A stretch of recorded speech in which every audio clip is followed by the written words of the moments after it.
Hi everyone, I'm Lisa and welcome to my stamp studio. I've got a cute vintage card for you today that uses the stamp set from Celebration called Lotus Blossom. Here it is.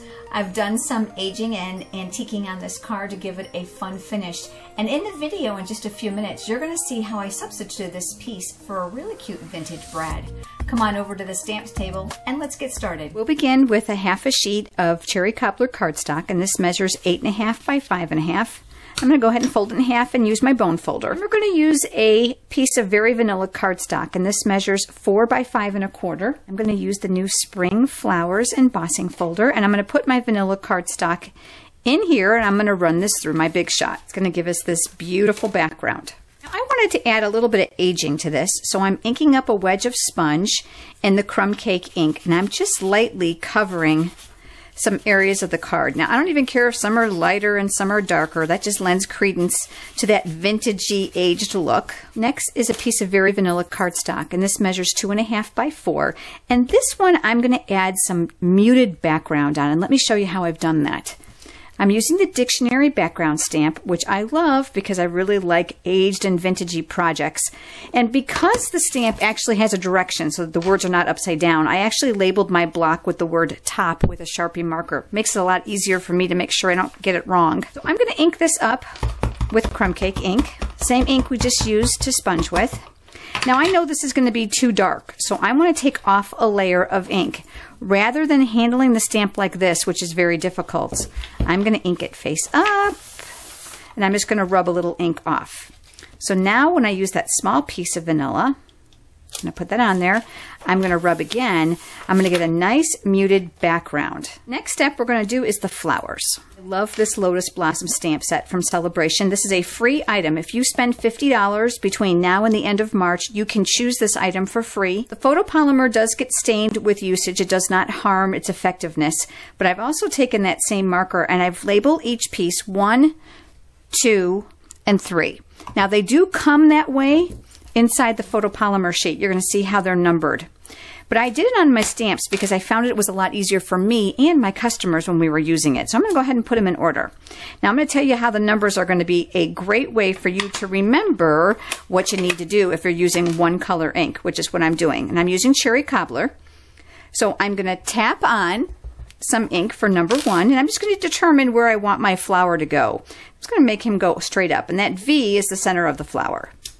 Okay, so that's number 1. Number 2 means I'm going to ink it and I'm going to stamp off one time. I want to reduce the layer of ink. Now with photopolymer, you can see how easy it is to line this up. I'm just going to follow that V in the center. Number 3, we're going to ink it up, and we need lighter yet. So we've got to stamp twice off and then line up that V for the center of the flower. And that's going to make our ultimate background even more subtle. Now there are several stems inside the stamp set. One is a little bit more filigreed than the other, and I'm using the solid one.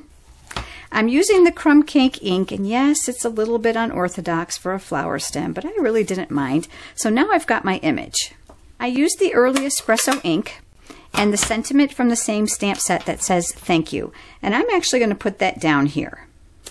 So now I have my greeting, but I thought that was a little naked. Let me show you what I did with that. On my original card, I used the beautiful antique brads, but doesn't it figure I went to go make this video for you and I didn't have any left, so I had to get creative. So this will be an option for you for card number 1, but this is going to be card number 2.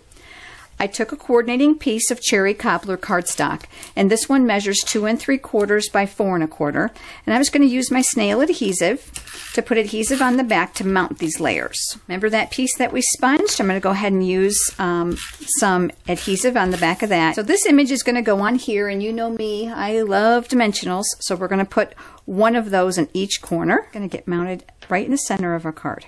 I decided to use these beauties. These are the gold medal buttons, and they are in the Occasions catalog. But I didn't want to go through the trouble of threading them with the linen thread. So I pulled out my glue dots, and I put a couple on the back. It's a bigger button, so I try to use 2.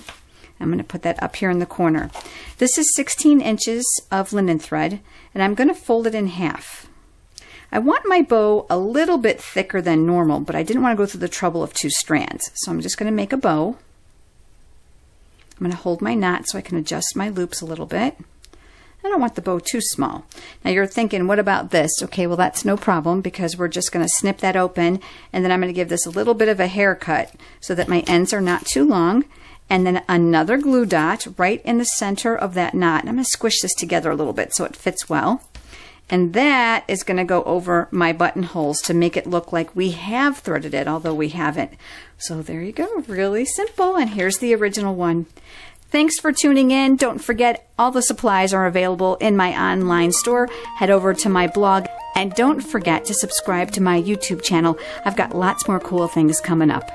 See you next time.